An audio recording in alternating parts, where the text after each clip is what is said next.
Hey there, Wolfpack fans. It's me again, Kenton Gibbs, with my main man, Grayson Boone, and we are here to talk the incoming DB class. Is it the best that we have seen at NC State? And we're going to talk the transfers one more time because we've already talked about them. But this new addition, some of the additions that we've gotten recently, it leads me to kind of want to reevaluate this class because there are some players coming in that I am extremely, and when I say extremely, I mean extremely excited about. This is going to be a great episode. Y'all know I'm always geeked up to talk some football, and as a defensive lineman, I love a good defensive back. I love a good coverage sack. I love all the things that come with those guys, those skinny guys on the back end doing their jobs and doing their jobs extremely well. So stick around while we talk all things defensive back and more on today's episode of Locked On Wolfpack. But before we get into it, know that today's episode is brought to you by FanDuel Sportsbook, the official sportsbook of Locked On. Make every moment more. Visit FanDuel.com/Locked On to get started today.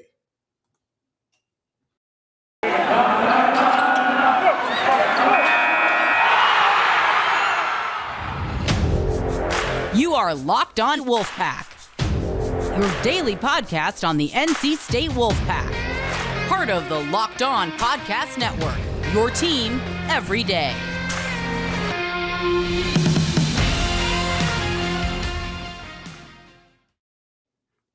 Grayson, we've got some things going on today that we absolutely have to get into in terms of talking about the DB class, talking about the incoming transfer class, and all that good stuff. Because I'm excited when I think about what we have coming in.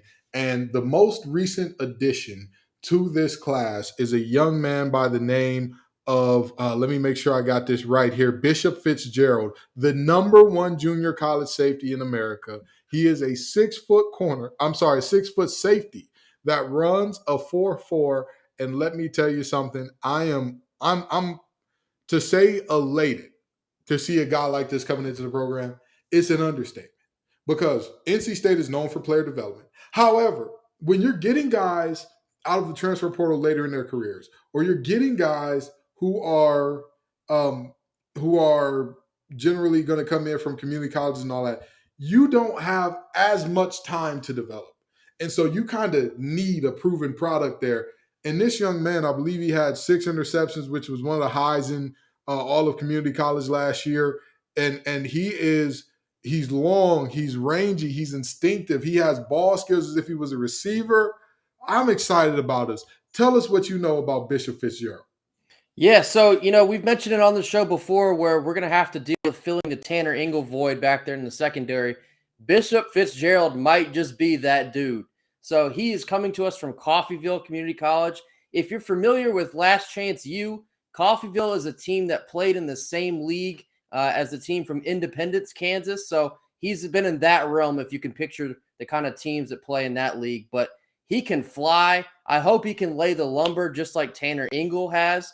Like you just mentioned, Kenton, what we do here at State is player development. So when you're bringing in guys from a junior college that already have, a decent reputation behind them, that makes me even more fired up that they're going to get into a good system with Tony Gibson and they're going to be able to flourish and basically pick up right where we left off last year, we hope.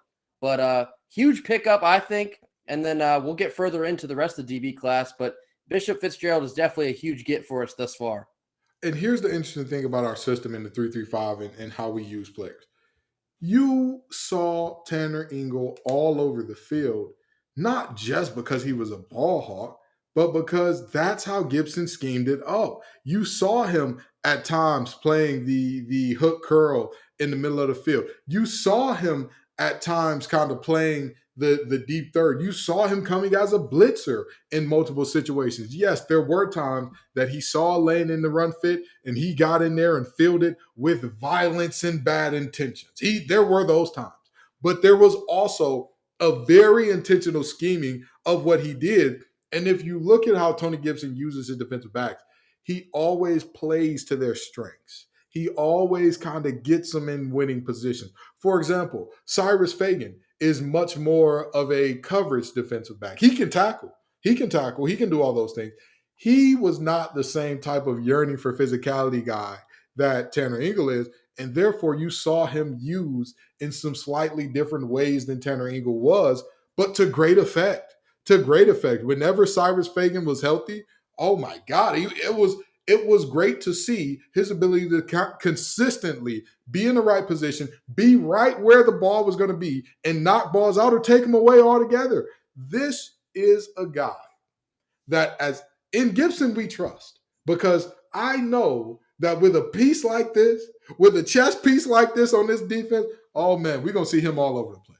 We're going to see him coming off the edge with that 4-4 speed. We're going to see him playing some deep half, some deep third. We're going to see him all over the field making plays. And that, to me, just the ideas of how Gibson's that twisted little 3-3-5 running mind of his churns when you got a piece like this, that gets me salivating. I'm foaming at the mouth just thinking about it. Yeah, when we went into this offseason, there's all the rumors of who might transfer, yada, yada, yada. I got to tell you, the guy I think I was most worried about potentially losing was Tony Gibson. So thank goodness that Boo threw an absolute bag at Tony, because we needed to keep him in Raleigh. Now, like you mentioned, the way he schemes it up with the 3-3-5, you get these high caliber DBs in our system that already have this experience and they have this reputation. Another one like Robert Kennedy, he's joining us from Old Dominion. I've heard that he loves to just mix it up. He will throw his body around. He will find you. He's a ball hawk. That's the kind of guy you need in a Tony Gibson defense. So thank goodness Tony's here in Raleigh. Tony, we're hoping you enjoy a couple more years here with us before you inevitably get a bigger, probably head coach bag from somebody, and that will be well-deserved when the time comes. But I'm very excited to see what Tony can cook up this year as well. It's awful to see the offensive bias that goes on, and we know that the game is more about free movement, and any offensive coordinator that has a couple good years is going to be a head coach somewhere. I'm not going to lie, this is one of the few moments where I'm like, yeah, nobody wants a defensive coordinator as a head coach. Those guys don't know ball. Those old snarly defensive coordinators, you don't want to. I got 2 words for you. The first word is Kirby, and the second word is smart. Hey, stop it, Grayson. You're supposed to say, look at Brent Venables in Oklahoma. They are having such a hard time, fellow teams in FBS football. So please do not consider Tony Gibson, because he is not Brent Venables, and Brent Venables is struggling. Therefore, he should not be considered for head coaching jobs anytime soon. But no, seriously, this is something I'm excited about. These defensive backs in this class as a whole, when I look at these guys and I kind of see, like, there are some of these guys that I can see who they're replacing based upon their playing style. I can literally watch them and say, oh, okay, he's supposed to be the next da-da-da-da-da. But the beautiful thing about these players is they're their own men, and they're going to turn into who they are, even if they fit into a certain archetype, right? Because we've seen defensive backs who love to mix it up. We've seen that before at NC State, right? If you go back to the days of Earl Wolf, if you go back even further than that to Terrence Holt, we've seen defensive backs who they love to get their nose up on somebody else's face mask and make it happen. But like you talked about, Kennedy from Old Dominion, I think that he's a very good, very suitable, like in that kind of Tanner Ingle type mode of like, hey, he's going to light you up now, and he's not going to feel bad about it. Absolutely. And like you just mentioned, kind of seeing who these guys are going to project to come in and replace, that's something I've paid close attention to as we got more transfers coming in, over the last couple of weeks. Obviously with Damon Fagan, he's probably going to be the next Cyrus Fagan, you hope. They're related. They're cousins, like we discovered. But, right. A guy coming in, 4-star Zach Myers, you hope that he can be like the next Tyler Baker-Williams going out. These guys that have come through NC State and made a name for themselves, and you bring in, the next batch of guys that have all these 4 stars and they have the talent coming up through high school and through JUCO and through transfers. It's kind of cool to see the puzzle piece that we're going to try and fit them into. And you trust Tony Gibson to be the puzzle maker there, but it's very exciting to know that it's it's a next man up, but even more so now because you can see it coming from a distance.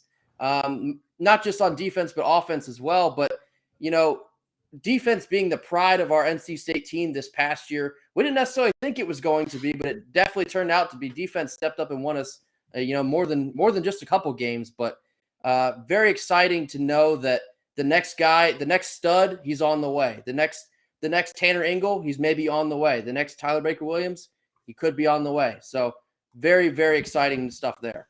Absolutely. And we're going to get into the DB class overall and look at these players as a whole right after this break. But before we do, I've got to talk to you all about FanDuel. That is America's #1 sports booking app. I am trying to tell you right now, FanDuel gets you right for whatever the sport is. The NFL playoffs are here, and we're extremely excited to talk to you about the new betting partner because they're the #1 sports book in America. And if you're new to FanDuel, that's even better. They have so many great features that make betting on sports fun and easy. New customers join today and get $150 in free bets. That's free money now, guaranteed, when you place your first $5 bet. Just sign up at FanDuel.com/lockedon. FanDuel has all your favorite bets from the money line to point spreads to player props. Plus, you can even combine your bets for a chance at a bigger payout with a same game parlay. And all of that is on an app that's safe, secure, and super easy to use. So football fans, basketball fans, baseball, whatever you're a fan of, don't miss out. Place your first $5 bet to get $150 in free bets, win or lose, at FanDuel.com/lockedon. Make every moment more with FanDuel, official sportsbook partner of the NFL. So, Grayson, and looking at this overall class, right, and looking at all of the players that are coming in terms of the defensive backs, right, there's comments, there's rumblings about, is this the best defensive back class that we've seen? And, you bring in Damon Fagan, you bring in Zach Myers, and you bring in Brandon Seiss. I believe that's how you pronounce his name. I hope we're not wrong here, as true freshmen coming in, but also pairing them with Terrante Hinton, a JUCO transfer, Bishop Fitzgerald, the #1 safety in all of JUCO, and Robert Kennedy, a guy that literally not only does he play like Tanner Ingle, but when you look at his physical dimensions, right, he's listed at 5'10", 185. Both of those may be a little exaggerated. Just he's going to feel a whole lot bigger when he hits you over the middle. But I was just about to say, he plays a lot bigger than he is, a lot like Tanner Ingle, right? You look at him and you look at Tanner Ingle and you see virtually the same guy there. But let me ask you this. Is this the best defensive back recruiting class that you've seen in NC State in quite some time? On paper, I think it very well could be. So I did see a tweet, it was either yesterday or today, that kind of sparked this discussion between you and I. I think it very well could be. However, the caveat to that is they're going to have to prove it. You can't give them any sort of crown until they're on the field making the plays. But on paper, this looks like an extremely talented bunch. Coming into a defense that was like we mentioned before, was an elite defense this past season. You hope they can pick up the torch and continue to carry that same torch. But in my opinion, I'm going to go with yes. I think this is the most talented defensive back class we've had here at NC State. What say you? I'm going to tell you this. With the ball hawks that we had last year, combined with some of these young guys that we have coming in terms of length, in terms of speed, in terms of fluidity, ability to change direction, this defensive backfield group was one that last year we thought they're bringing a lot back. They could be good, but they had some moments where it was a little iffy 2 years ago, rather. Last year, they were one of the best units in America. Very, very seriously, objectively, one of the highest interception getting groups in America in terms of least passing yards allowed, one of the best in America. This is a situation where I have said this for the longest, and I stand by this. When you win games, when you put good product on the field, a lot of people like to talk about, well, what's better for recruiting than a big brand name? Winning. That's right. Doing good things out of certain groups. If you're a school who is having 1,500-yard rusher after 1,500-yard rusher after first-round running back after first. Running backs are probably going to want to come to you. You know, like for all the struggles that Texas has had, I'm pretty sure after Bijan Robinson, they're not going to have guys who are like, I don't know if a running back can be successful there. So guess what? With the success that we just had in terms of our defensive backfield last year, it makes sense to see this type of thing. And in terms of is this one of the best, I would say hands down. Again, normally when we look at NC State, we talk about player development. We talk about can we make chicken salad out of players that rankings were chicken scratch. And we know that the folks who are in the recruiting media, they work hard, but they work hard following around a lot of the top guys, right? And so sometimes when you get down into those 2 and 3 stars, you're not really looking at the same type of attention, the same type of detail that you would see for some of the big names. But with that being said, these are guys that, I mean, all of the JUCO guys and all of and Kennedy, we've seen it. Kennedy was a big part of the reason that they upset Virginia Tech this year. He showed up and showed out in that football game. And so you look up and you kind of say to yourself, well, if these guys can come in and do what is expected of them, I'm hoping to hit a Dennis Green quote in a couple years when our defensive backfield is dominating. They are who we thought they were. And if you want to crown their redacteds, crown them. Because that's what I'm hoping to see out of this defensive back group. I'm hoping to see these young men mature and develop into just better and better players. And again, I have no doubt that the mad scientist that Tony Gibson is, he's going to find ways to put these guys in the right position. Brandon Seiss is a guy that I'm looking at early, who he's one of the 3 stars out of this group as a freshman. But when I looked at him play, I was honestly, and I'm not being facetious or joking at all here, South Carolina kid, number 1 defensive back in South Carolina. I was very confused as to why Clemson wasn't all over him. Because when I watched him play, I'm like, oh, he has the goods, but maybe these receivers are just really bad. And then I saw him play against some top-notch competition. I'm like, no, he's just him. He's not one of us. He's not like the rest of us. This kid is different. And he has that confidence, that passion, that little bit of a chip on the shoulder that you love to see from defensive backs. And then you throw in 2 4-star guys with that, and Damon Fagan and Zach Myers. The bloodline with Fagan, you've seen the cousin make the plays. You've seen the cousin do the thing. You're hoping he can do the same. And then when you look at Zach Myers, a guy out of the Asheville-ish area, he's a guy that, again, all the measurables are there. 6'1", 190 as a true freshman. You can see him playing multiple positions in the defensive backfield. He's a guy that I think in terms of growing and developing and kind of figuring out ways to get this technique just a little bit more down, get those hips just a little bit more loose, he could be a big-time player as well coming in for this team. And so, I'm looking at this defensive backfield class, and I'm saying this has got to be one of the best. This has got to be one of the best that I've seen. And again, if everything goes right and these guys are developed as we expect them to be developed, and honestly, as we have seen in the past, when NC State gets really highly touted recruits a la, Peyton Wilson and whatnot, and folks of that ilk, I think he's going to be just fine. I think this class is going to be just fine. And I think that they're going to show us something special on that back end. And if we can produce offensively to match what I think they're going to do on that back end, we'll be just fine. If we can get some guys rushing the passer, that I think we can match what they got going on over there, I think we'll be just fine. So I think, with this class in particular, the ceiling is so high.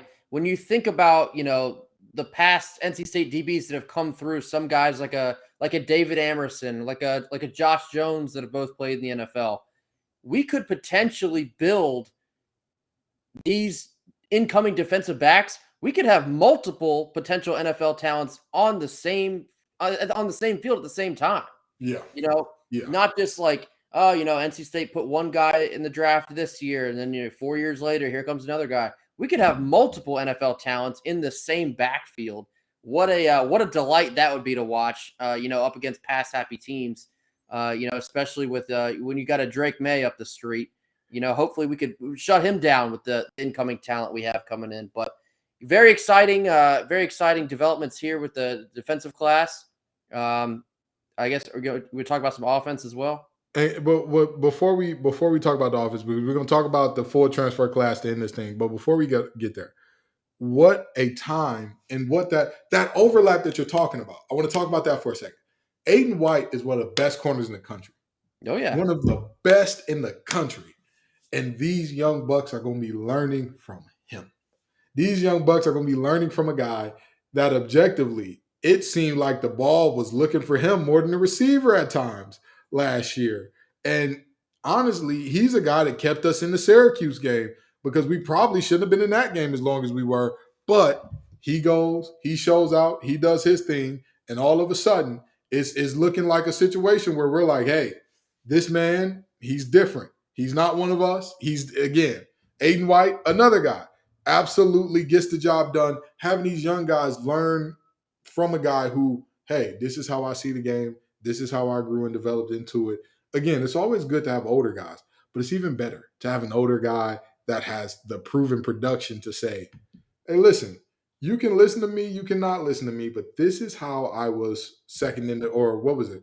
Was he, third or fourth in the country in interceptions? Something like that? I want to say I think you said, somewhere around the 3-4 range. Either way, I was one of the top guys in the country in interceptions because I did these things, because I was always ready in this way, because I did this way of zone turning and man turning and all that good stuff. That overlap of having really good players back to back to back. You think about a guy like Shaheem Battle, too. He's coming back for his senior year. All the experience he has that can rub off on these incoming guys. You got to love, that feeling of having these great teachers to basically usher in this new class, get them coached up, get them comfortable. It only goes up from there. Absolutely. Absolutely. And we're going to be right back after a word from our sponsor. But after that, we're going to get into this full recruiting class or full transfer class, rather, and some of the things that we see going on there. All righty. And we're back. Now, in terms of what we have going on for the offensive class, there are no new updates since the last time we talked to you about this class. But again, we're still looking at Brennan Armstrong. Of course, huge get there. We're all excited about him coming and his relationship with Robert and their the statistics that they put up together when those two were rolling together. Dakari Collins, again, a huge big body receiver who can run, coming in from Clemson. Dawson Geramio, of course, the flow, the legendary, the epic mullet coming in. And we've got the place kicker, Braden Narvison, coming in, as well as and I believe that rounds out our offensive and special teams players. But again, I think that all in all, looking at this full JUCO class, Noah Potter in there defensively, Jarkevius Hibbler in there defensively as well. This is a group that I think I see coming in, and as you would expect from a transfer class, having an immediate impact, having a very serious, very immediate impact on what this team looks like going forward. Just like we talked about a little bit ago, having these guys transferring in, you can already kind of tell the puzzle piece that they're going to fit in for. A guy like a Brennan Armstrong, obviously he's going to fill in the quarterback hole. Hopefully, like you said, he does produce those numbers he had in 2021 with an eye at OC. But you got to feel pretty comfortable with a guy that level of experience, that level of talent. The last time we talked about him, ever since then, I've kind of continually talked myself into we might be pretty decent with some Brennan Armstrong quarterback this coming year. So as hesitant as I was about Armstrong, I am very excited now. I think there's so many different things you could do with him at quarterback, not just throwing the ball, but running the ball too, different run looks. Very excited to see how that turns out. And then, a guy like Dakari Collins. You got Devin Carter transferring out, Dakari Collins transferring in. They're virtually the same size. So that's almost like a 1-for-1 trade, if you will. And then you got a big old mullet man in the offensive line, and I think it's Geramio. Sorry, Dawson. But Chandler Zavala, he's on the way out. You got a Grant Gibson. He's on the way out. So you need guys with proven experience to fill in this O-line, protect Armstrong so he can distribute the ball. And then last but not least, obviously Narveson. It's a huge ask to try and replace Chris Dunn, the Luke Rosa Award winner. But Narveson was a semifinalist for the award. I believe it was in 2020 or 2021. So you don't just stumble into that kind of nomination. So obviously he can put it between the posts. So feel pretty comfortable there. I saw a tweet. This is another thing that sparked this conversation is what overall grade would you give our transfer class? In my opinion, I think it's an A- as it sits right now. Obviously, we're sitting here in January. A lot can still happen between now and the summer, but I think it's an A-. I think we have some very quality pieces coming in to replace the pieces that are going out. Some of them, like I said, it almost feels like a one-for-one trade type of thing. And some of them, I say this as nicely as I can, some of them are upgrades. So I give us an A- as it sits. What do you think? I say a B, but that's a B that can very much so go up or down based on what they produce in this upcoming year. Because I'm looking at the pieces and how we could use them, and I'm going to tell you my biggest thing about this class, and it's not a transfer, but you said this earlier in terms of who your favorite returner was. My favorite get is Robert and I. That's my favorite get of this offseason because I'm looking at an experienced offensive coordinator who's done this for forever and a day that I honestly don't think wants to be a head coach elsewhere. Like I could be wrong there. I could be very wrong there, but I don't think that he has that desire and passion to be a head coach elsewhere. And so having him come into this program, a guy who's had a dynamic rushing attack and one of the best passing games in the conference or in the nation, right? That's been top 10 in both of those in the country at different points in time. That says a lot. And this is, with all due respect, Tim Beck at times, again, the play calling was atrocious. It wasn't just about execution, and it was also some of the attitudes that permeated out of our offense. It didn't match that of our defense, right? I go to media days and talk to our defense, and I talk to the guys who were there in terms of the linebackers, Drake Thomas and Isaiah Moore, and they're like, "Oh, we love competing. We compete in everything we do, and we compete in who can run the fast, who can eat fast, who can do it." They compete in everything, and then we're hearing out of our quarterback. And again, this is not a knock on MJ Morris.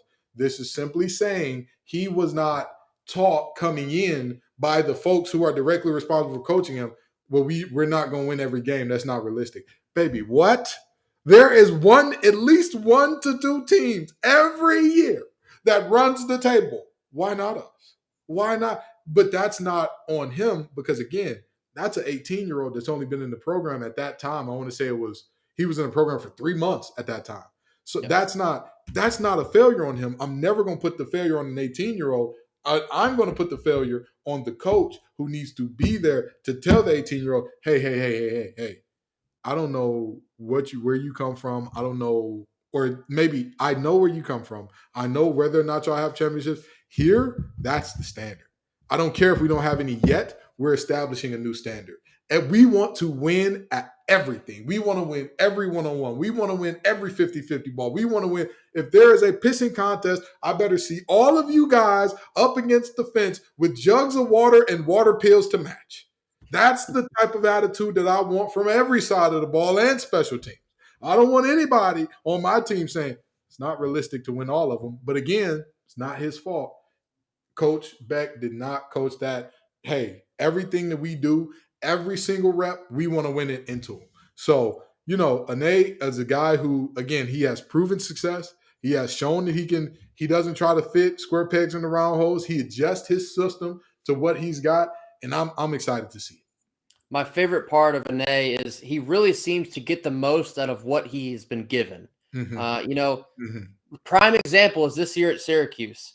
I don't think Syracuse was that talented of a team, but at times he had them humming. I mean, they looked good against us, and we had an elite defense. So I'm very excited to see what he can do with the pieces we're bringing in, combined with the pieces we already have. We have some very talented offensive players still here. So, you have a guy like a Porter Rooks. You have a guy like a Demi Sumo. you have a guy like Michael Allen.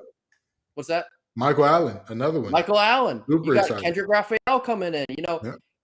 If I'm Robert and I got to be licking my lips at this point, and not to mention you have the best quarterback you've been working with recently. He's coming to join you too. So, the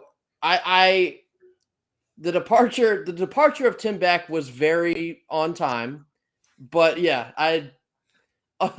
Walt miss you respectfully. We're good. We're happy you got the job, baby. We hope you go undefeated at Coastal. We hope you go undefeated. But Robert and I, it is Robert and I time. I'm buying tickets to that show, and I hope he puts on for us because we are more than ready for some electric offense in Raleigh. Absolutely. Well, folks, it has been great talking these transfers, talking this DB class and all that great stuff. But Wolfpack Nation, we appreciate y'all every single time you show up. Y'all make this show what it is, and we love you for it. Peace and love, y'all. And as always, go Pack. Go Pack.